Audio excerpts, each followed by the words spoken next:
Ayan, tayo po manalangin. Hallelujah. Maraming salamat, O Diyos. Pinupuri kita at pinasasalamatan, Ama, sa oras na to. Patuloy nawa ikaw maghari sa bawat puso ng bawat isa. Ikaw po ang makita. Ikaw po, Panginoon ko, ang maparangalan. Ikaw po ang mapasalamatan, Ama. Salamat po sa pagtitipon, Panginoon, na ito ng SFC Morning Prayer, Father God, na ikaw, Ama, ang manguna sa bawat isa sa amin, Panginoon. At Lord, patuloy mo kaming linisin, isang tipay, Ama, i-cleanse mo yung aming mga puso na maging laging puro sa harapan mo, O Diyos, na wala kaming ibang ang kabigatan, Panginoon, any unforgiveness, Panginoon ko, kayabangan na nakikita mo, O God, tanggalin niyo po yung maruming puso, Panginoon, Lord, linisin mo dahil kapangyarihan mo na magpatawad, kapangyarihan mo, Panginoon, na linisin kami, Panginoon, at bigyan mo kami ng bagong puso, Ama, na kayang umibig, Panginoon, even sa mga kaaway namin. Kaya sa oras na to, Panginoon, patuloy mo pong patatagin ang bawat isa sa amin. Bigyan niyo po kami ng awareness, Ama, at bigyan mo kami ng magandang revelasyon, Panginoon, na nagmumula sa iyo in the mighty name of Jesus. Na sa panahon na dumating, Panginoon, ang evil day ng buhay namin, Ama, Lord, matatag kaming nakatayo. Maraming salamat po, O Diyos. Sa iyo ko po itinataas ang aking buhay. Patuloy nawa, Panginoon, tulungan mo ako na maghayag ng iyong banal na salita. Ikaw po ang makita, ikaw lang po ang maparangalan, Panginoon. At ikaw po, Panginoon, ang maglagay ng mga salita sa aking mga labi sa oras na to, Panginoon. At patuloy na ikaw, O Diyos, ang malwalhati sa pangalan ni Jesus, naming Diyos na buhay. Amen and amen. Salamat po. Ayan.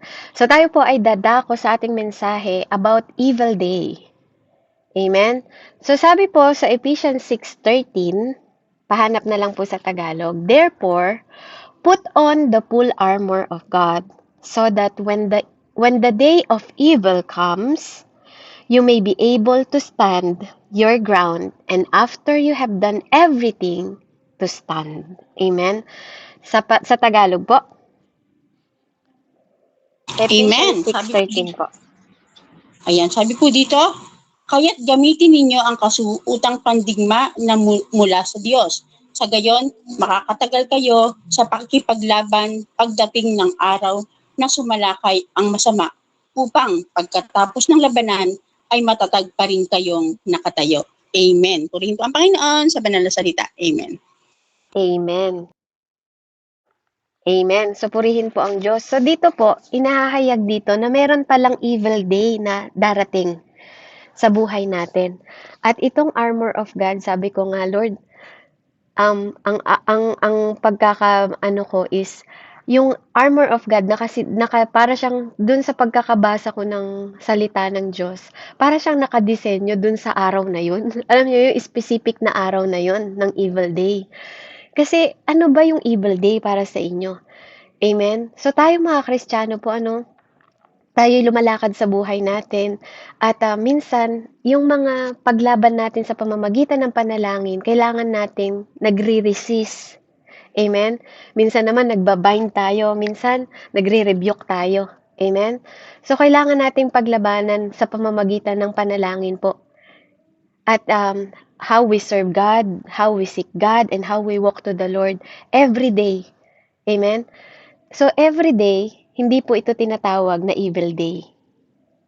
Amen? So, merong day na darating sa buhay natin talaga na ito po yung evil day ng buhay natin. So, yung trials and tribulation po are not evil days. Hindi yun evil day. Yung trial and tribulation po, dumadating sa atin yun para makita yung capacity natin spiritually. Kung gaano tayo nag-matured spiritually.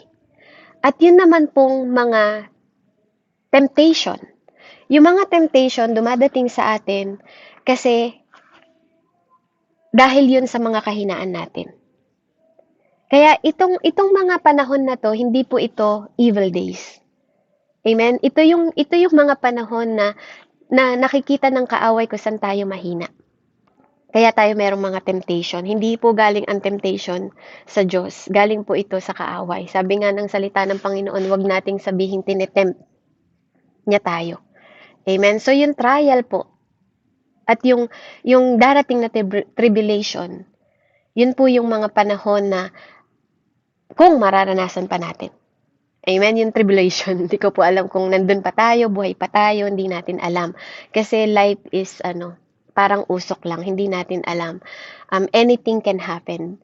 So, ito pong darating na panahon ng evil day, pinapaalalahanan tayo ng Panginoon na sa moment na dumating yung evil day na yon, kailangan daw nating isuot yung ating armor of God.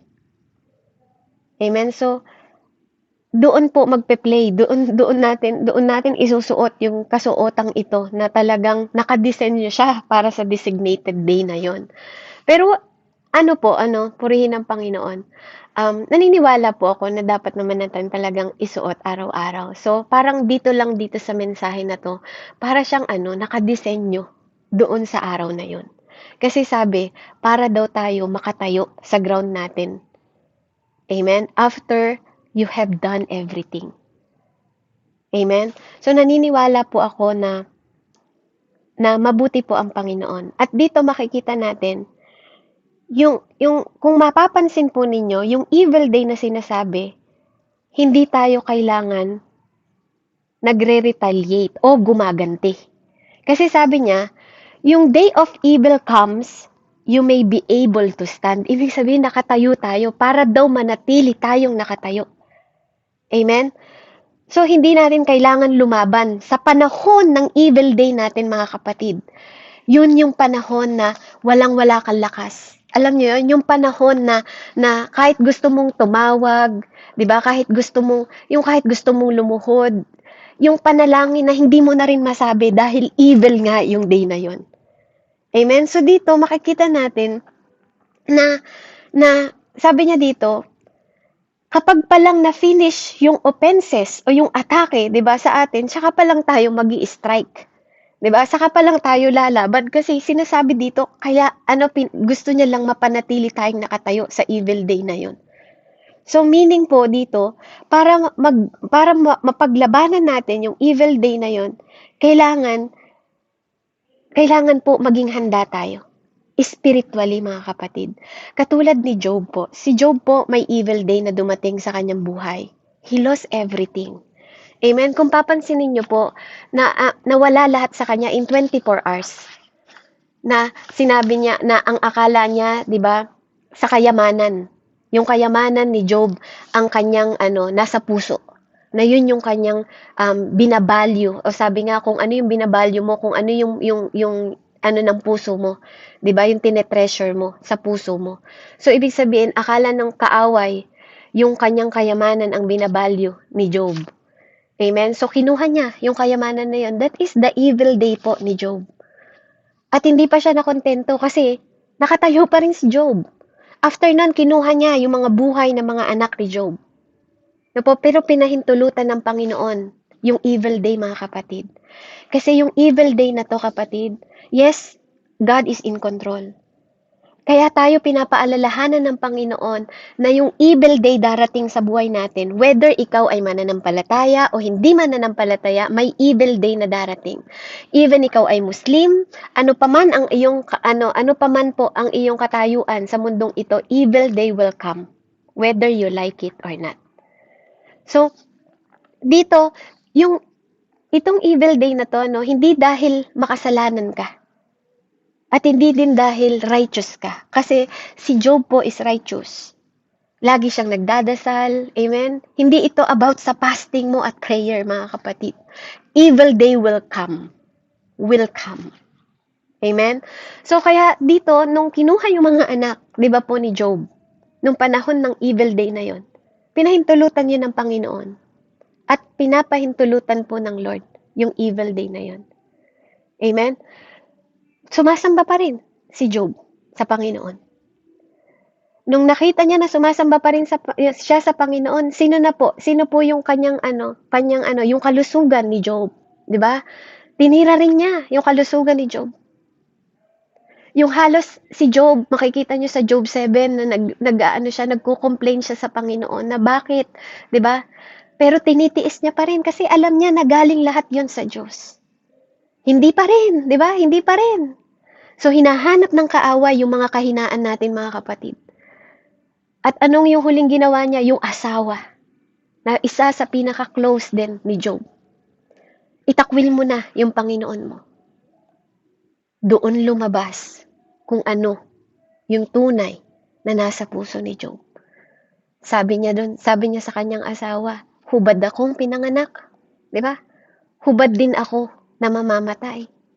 'Di ba? Kahit na nararanasan daw niya doon, sabi niya, praise the Lord, sabi pa rin niya, I will glorify God. Kaya grabe yung evil day na nangyari kay Job, pero nanatili po siya sa piling ng Panginoon.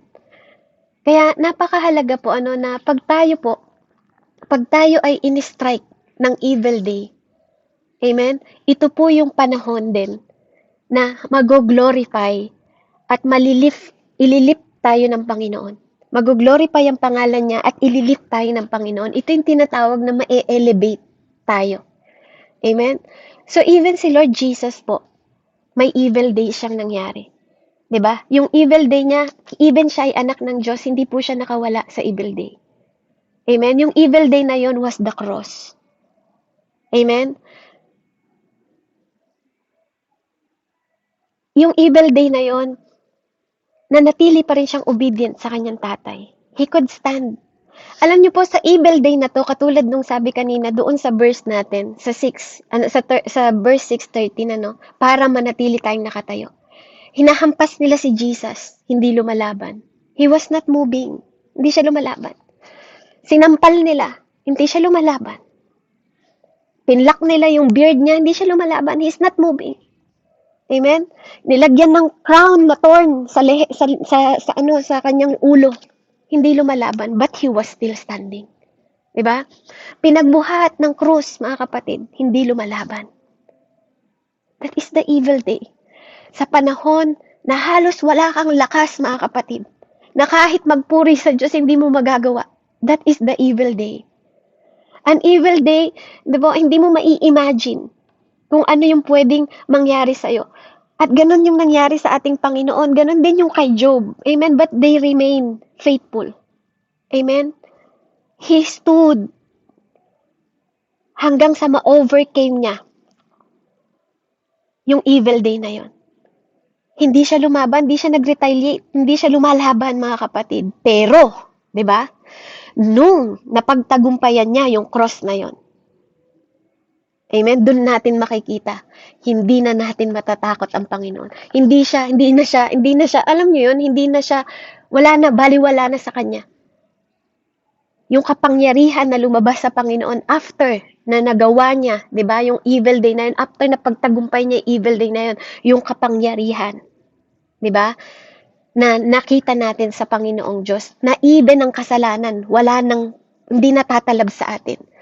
Amen? Na even yung impyerno, wala nang laban sa atin. Sa lahat ng nananampalataya sa Panginoon. Napagtagumpayan niya yung power of darkness. Kinumpleto yun ng Panginoon. Tinanggal niya tayo. 'Di ba? Kaya si Lord hindi niya tayo i-strengthen sa panahon ng evil day natin. Pero ipe-prepare niya tayo. Gusto niya na ma-prepare tayo. Yung buhay natin, ma-prepare natin sa panahon na dumating yon. Kasi siya mismo ang magbibigay ng armor of God sa atin. Amen?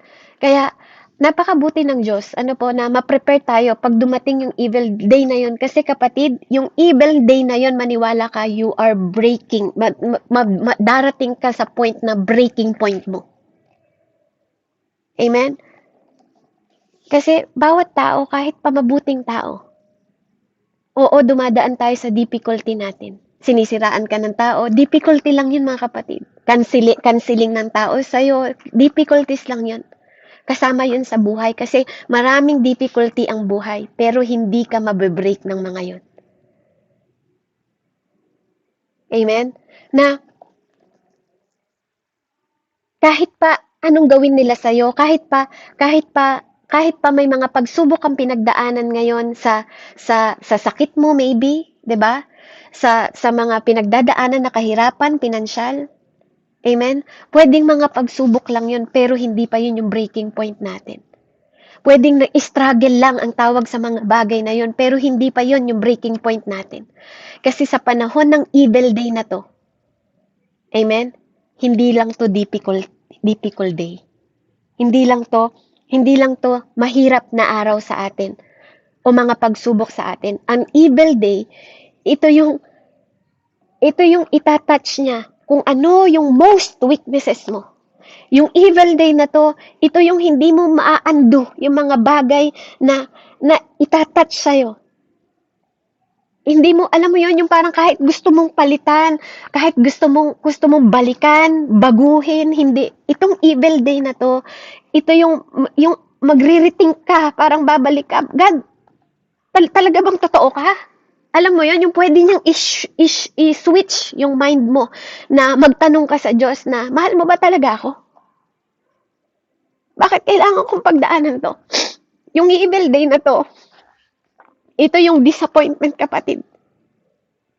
Talagang madi-disappoint ka na kahit manalangin, hindi ka na makakapagdasal. Grabe po, grabe yung nararamdaman ko sa evil day na to na pag dumating. Kaya nga, ang buhay po natin, punong-puno ng up and down. Pero it's not an evil day. Hindi pa rin yun evil day. Kaya patuloy tayong, maybe yung evil day is getting closer to death. It may be. Pero kasi yung evil day na to, yung nanamnamin mo ba siya, kapatid? Yung halos hihilingin mo na patayin mo na lang ako. Yun yung evil day. Kailangan mong maramdaman. Hindi ka pwedeng yung mamamatay na lang. Hindi ganon. Yung day na to, kapatid, yung talagang sasabihin mo sa Diyos, Diyos, Lord, ba't di mo na lang ako kunin? Parang yung sinabi ni Job. Bakit? Sabi niya, ang buhay ko naman parang usok lang, di ba? Sa Job 7, makikita niyo doon. Pero bakit ba't kailangan mo pa akong dalawin? Parang gano'n yung sinasabi niya pag nabasa niyo. Kasi gano'n yung evil day, mga kapatid. Kasi yung evil day na to, parang ayaw mo na lang mabuhay pero hindi matapos. 'Di ba? Hindi ko alam kung isang araw, yung iba isang taon, yung iba 5 years o 2 taon, isang linggo. Hindi ko alam. Hindi ko alam kung gaano katagal yung evil day na pagdadaanan natin sa buhay natin kasi bawat isa sa atin makakaranas nito. Amen? Kaya, yung evil day po na to,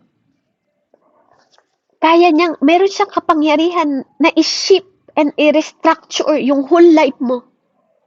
Kapag hindi ka careful, kapag hindi mo to napaghandaan.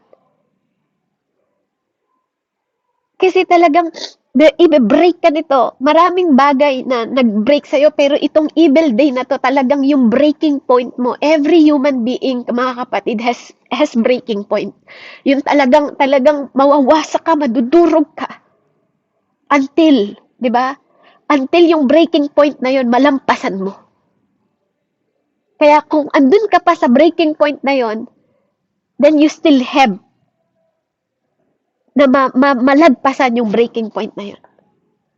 Kaya nga, si Jesus, di ba, after nung cross, hindi mo na siya pwedeng i-threaten dun sa cross kasi naiintindihan na, di ba, ng mga tao na talagang siya ang Messiah. Kaya nga po, ang gusto ko lang sabihin, mga kapatid, dito, pinapaalalahanan tayo ng Panginoon na kapag dumating, kapatid, yung evil day na yun. Amen?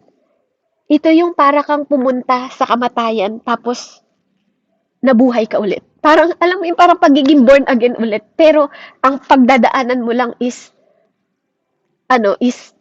evil day.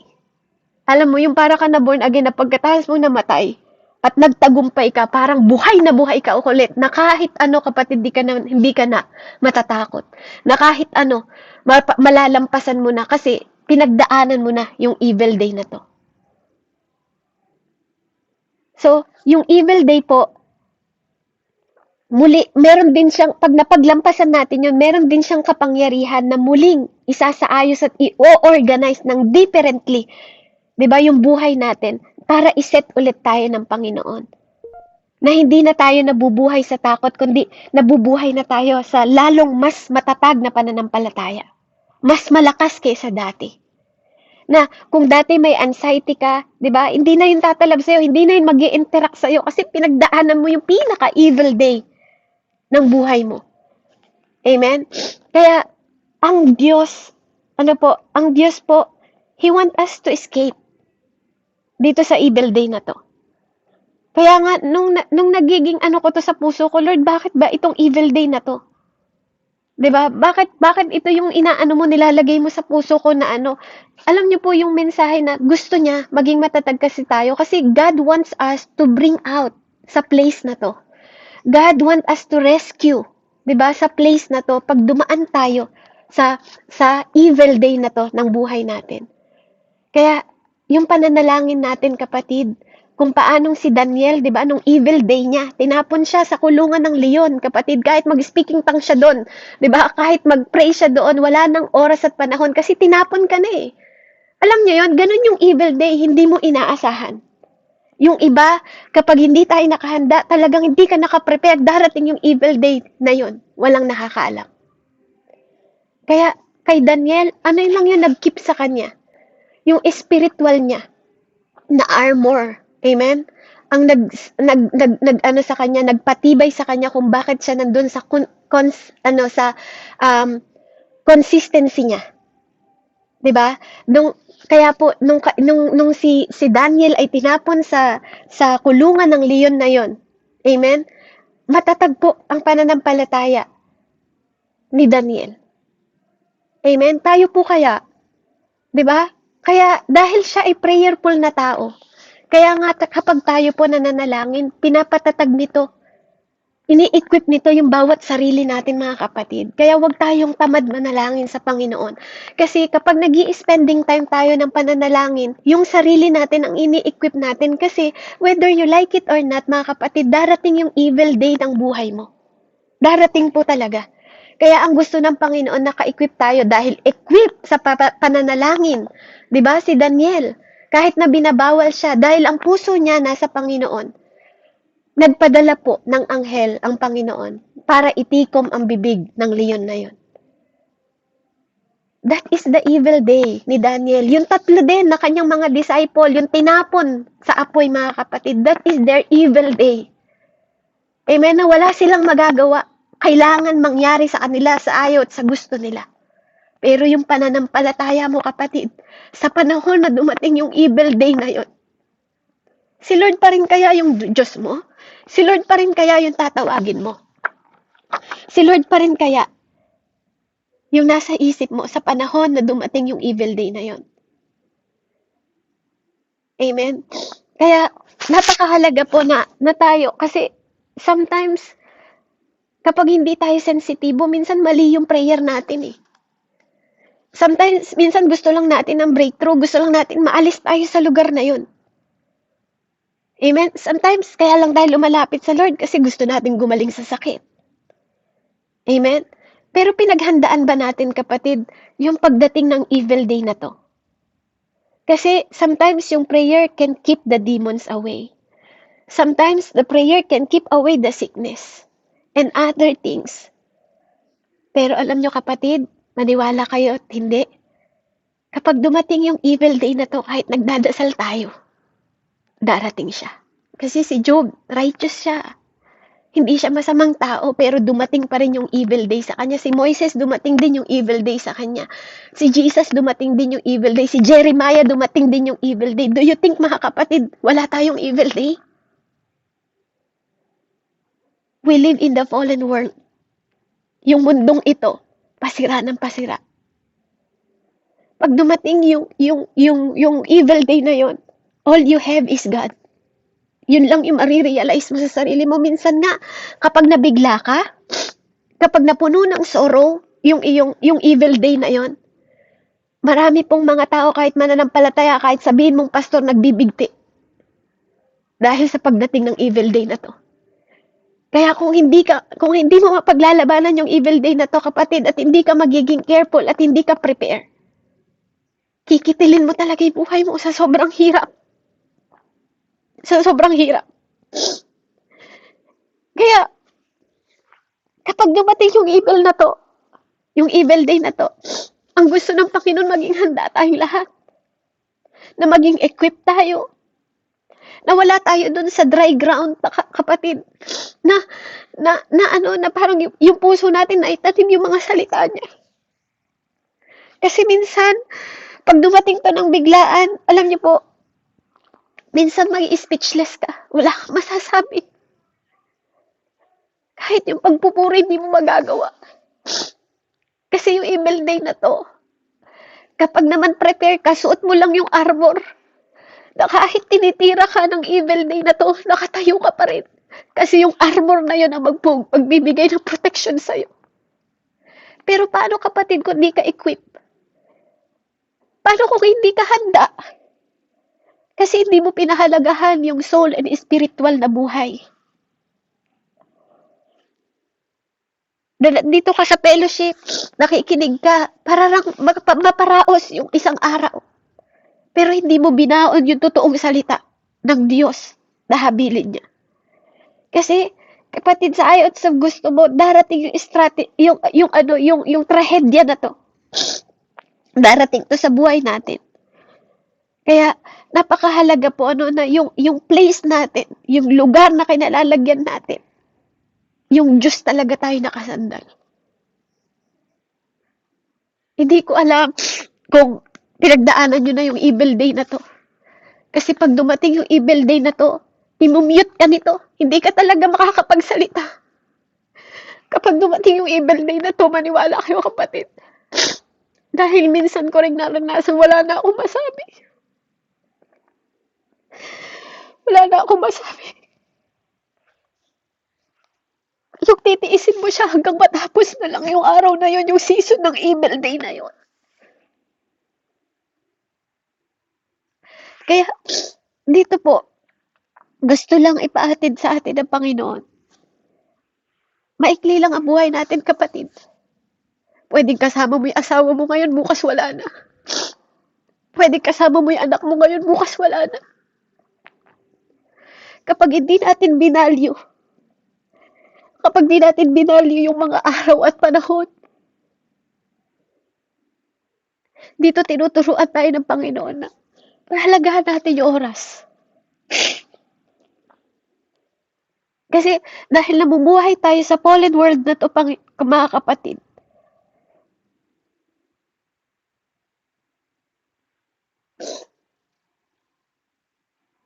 temporary lang po.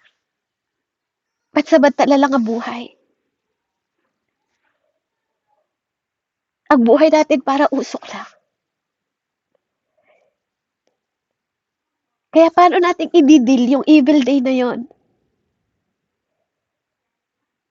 Kapag dumating na yung evil day na yon, how we overcome yung evil day? Kaya napakahalaga po mga kapatid na matanggap natin yung katotohanan na itong mundo na to, hindi ito yung tahanan natin. Kailangan nating mag-focus at i-value yung spiritual na buhay natin. Na hindi ito yung tahanan natin. Na kailangan nating palakasin yung spiritual na buhay natin, kapatid. I-value natin yung buhay na tinatamasa natin habang tinutulungan tayo ng Panginoon. Magpalalim tayo. Kasi ang buhay sa mundong ito para lang tong hotel. Mababa, magre-reserve ka ng hotel, aalis ka na. Kung gaano ka kabilis, 'di ba? Na umakyat, ganun ka rin kabilis na babagsak. Hindi ito yung permanent place natin. Hindi ang earth ang permanent place natin. Kahit ano pang sabihin ng ibang tao, kahit ano pang gawin nila sa'yo, kahit gaano pa karami yung kaperahan mo sa bangko, kahit ano pa yung ginagawa mo sa buhay na to, mabilis lang po itong mawawala. Kasi hindi naman itong mundong ito ang ating tahanan. Kaya, lahat, kundi natin matatanggap na everyone na minamahal natin, pwedeng mamatay. Diba? Even tayo, pwede tayong mamatay. Kaya kung ang pag-ibig natin, mas pag-ibig natin sa anak natin, sa asawa natin, diba? Pwedeng yun yung makita ng kaaway daw sa atin. 'Diba? Na maging evil day mo, kapatid. Kaya, sabi ko nga sa inyo, mag-ingat kayo sa unang pag-ibig nyo kung sino yung unang pag-ibig ninyo. Kasi pwedeng binabantayan tayo ng mga kaaway.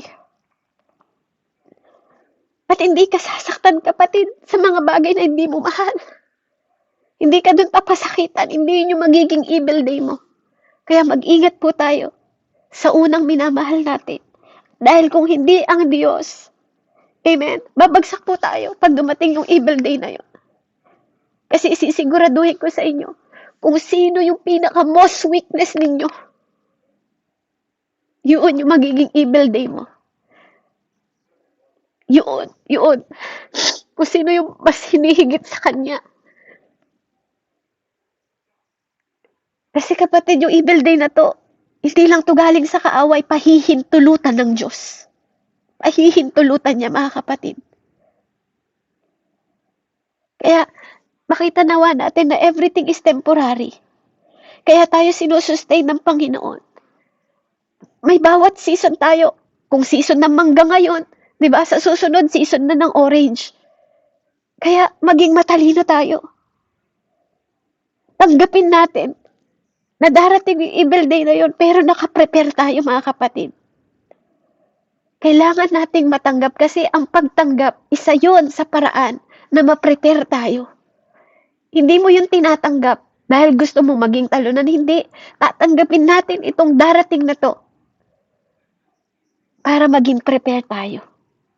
Lahat ng bagay kailangan muna nating tanggapin para ma-prepare tayo. Kasi yung preparation ang magpupush sa atin sa right direction.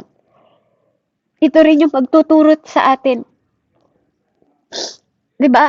Na para ano yung mga bagay na kailangan nating iprepara. Yes, God is in control, pero may part din tayo sa pagpe-prepare, mga kapatid. Totoo 'yun. Kaya many of us pinapaalalahanan tayo ng Panginoon, kapatid, i-value mo yung spiritual life mo. Wag yun, yung mga pagre-reject sa atin ng mga tao, okay lang yun, difficulties, okay lang yun. Pero pag dumating ang evil day na to, kapatid, at hindi mo na value at napalakas ang spiritual mong buhay, walang magagawa yung physical mo. Yung soul mo, kapag na-broke ang soul mo, pwede kang kumausap ng tao, psychologist, pwede kang makomfort, pero pag ang espiritu mo ang na-broken, kapatid, sabi nga yung broken spirit, sino ang makapaggagamot noon? Sabi niya sa Proverbs. Kaya wag nating, alam niyo yun, wag nating parang pinababayaan yung ating spiritual. Kasi pwedeng ma-broken din yung spirit natin. Nasa Proverbs po yan. Kaya kapag na-broken ang spirit mo, nabobroke ang spirit kapag binabaaliwala mo siya. Nagiging broken ang spirit kapag hindi mo sinusunod yung mga pinagagawa niya sa'yo dahil binabaliwala mo siya, hindi mo nakikita yung value niya. Pag ang spirit ang na-broken sa atin, mga kapatid, sino nang mag-aharap sa atin sa Diyos? Dahil ang espiritu ay buhay. Kaya, ito po yung paalala sa bawat isa sa atin na maging equipped tayo. Maging equipped po tayo. Amen? Ano po yung kondisyon ng spirit at soul natin ngayon? Amen? Kaya napakahalaga na magdepende po tayo sa Panginoon at magpalalim po tayo. Kaya maging equipped po tayo. Kasi may mga panahon na hindi mo maiintindihan, kapatid, yung mga nangyayari. Pero kung equipped ka, di ba? Alam mo yung pangako at salita ng Panginoon. Alam mo na may armor of God. Mananatili ka nakatayo.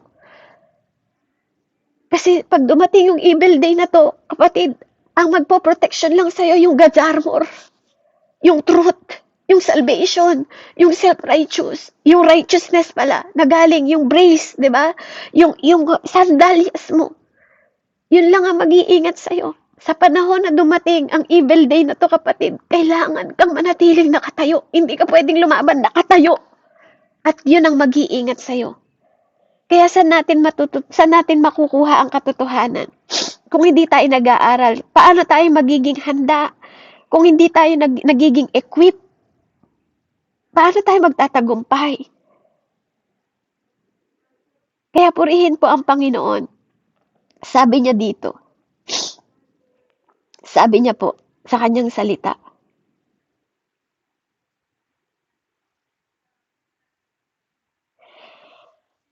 "Wherefore take unto you the whole armor of God, that ye may be able to withstand in the evil day, and having done all, to stand. Stand therefore, having your loin girt about the truth, having on the breastplate of righteousness." Kasi pwedeng ma-question yung righteousness mo sa evil day na yon. Pero kapatid, tandaan mo to. Pag dumating yung evil day ng buhay mo at naririnig mo yung sinasabi ng kaaway sa'yo, tatandaan mo na ang righteousness mo wala sa'yo, sa Diyos. Kay Jesus ang righteousness mo, kaya ka makakalaban. And your feet, sabi niya doon, with preparation of the gospel of peace. Above all, taking the shield of faith, yung pananampalataya mo, wherewith he shall able to quench all the fiery dark of the wicked. And take the helmet of salvation and the sword of the Spirit, which is the word of God. Praying always with all prayer and sanctification in the Spirit, and watching thereunto with all perseverance and supplication for all saints. Kapatid, alam niyo po wag po natin babaliwalain yung mensaheng ito. Naniniwala ako na may mga nakaranas na ng evil day. Kaya ngayon nakikita mo sila kung gaano sila kabold, kung gaano sila katapang, kung gaano sila na kahit anong dumating na pagsubok sa kanila, mananatili silang nakatayo. Kasi nasubok na sila. At yung evil day, kapatid, hindi lang to isang araw. Hindi lang to isang araw. Kaya nawa, ipanalangin natin sa Panginoon na pag dumating yung evil day na to, handa tayo sa lahat ng oras at lahat ng panahon. Kaya patuloy pa po tayo magpalalim sa Panginoon. Patuloy pa po tayo magpaturo. Huwag lang yung mga panalangin na kagalingan ng sakit. Ipanalangin din natin yung soul and spirit natin. Yung God's armor na pinapasuot sa atin ng Panginoon. Napakahalaga po nun. Kasi yun yung magpapanatili sa ating nakatayo pag dumating yung evil day na yun. Kaya purihin po ang Panginoon. Hindi po pinag-iisapan dito yung mabuti at hindi. O anong relihiyon mo o hindi. Hindi pinag-uusapan dito, kapatid, kung gaano kadami na gawa mong mabuti at hindi. Pag dumating yung evil day na yon ng buhay mo, nawa, manatili po tayong nakatayo. Purihin po ang Panginoon. Let's pray. Samahan niyo po ako. Manalangin din po kayo na palakasin ng Panginoon yung spirit and soul natin. We need to value yung spiritual na buhay natin. Dahil sa panahon na yun ang makikita nating mahalaga. Yung mga bagay na hindi mawawala sa atin. Let's pray. Panginoon, maraming salamat po sa mensaheng ito. Salamat, O Diyos, na patuloy mong pinatutunayan na nagmamalasakit ka sa lahat ng panahon. Ama, patuloy ko tinataas sa yung bawat isa sa amin. Sa panahon na dumating yung evil day nila, evil day ko, evil day ng bawat isa sa amin. Tulungan mo kami na mag-yield sa'yo. Tulungan mo kami na umasa sa'yo. Tulungan mo kami na makalampas, Panginoon, sa evil day na to. Na maging matatag kami. Na habang lumilipas ang araw, Panginoon, nagpapalinis kami sa'yo, nagpapaayos kami, nagpapatatag kami. Tulungan mo kami hanggang sa muli mong pagdating, Panginoon, na mapaglabanan namin ang lahat, Panginoon, ng mga banta na kaaway sa aming buhay. Na nagtitiwala sa'yo, na nananampalataya sa'yo, na hinaharap namin ang katotohanan sa'yo, Panginoon. At nawa, Panginoon, sa araw na yon, maging matatag ang bawat isa sa amin, Panginoon, na Diyos, nagtitiwala, nananampalataya, nananalig sa iyo. Salamat, Panginoon, na sa panahon na yun, ikaw pa rin ang magtatanggol sa amin. Ikaw pa rin ang magkakaloob ng God's armor, Panginoon. Kaya Lord, turuan mo kami, tulungan mo kami na makita kung ano pa yung kulang sa amin. Yung salvation, Panginoon, yung katotohanan, yung sandalyas, Panginoon, ng gospel, Ama. Yung salita mo, Panginoon. At yung aming pananalangin, Panginoon, tulungan mo kami sa pamamagitan ng Espiritu na manalangin, tumawag sa iyo sa bawat oras at bawat araw, Panginoon. Na, Lord, matuto kaming mag-submit sa lahat ng panahon, Panginoon, sa lahat ng ginagawa namin at mapapurihan ka, even sa pag-inom namin ng tubig, Panginoon, na mabalyo ng bawat isa sa amin, Ama, ang kahalagahan ng espiritual at aming mga kaluluwa at hindi lang ang mga pisikal namin pangangatawan. Kaya, O Diyos, salamat po, dakilang Ama, sa mensaheng ito. Purihin ka, dakilain ka, luwalhatiin sa pangalan ni Jesus. Amen and amen. Glory to God po and God bless po sa bawat isa. Amen, Sis Babs. Maraming salamat. Ang ganda ng message, ano? Kailangan po na talaga natin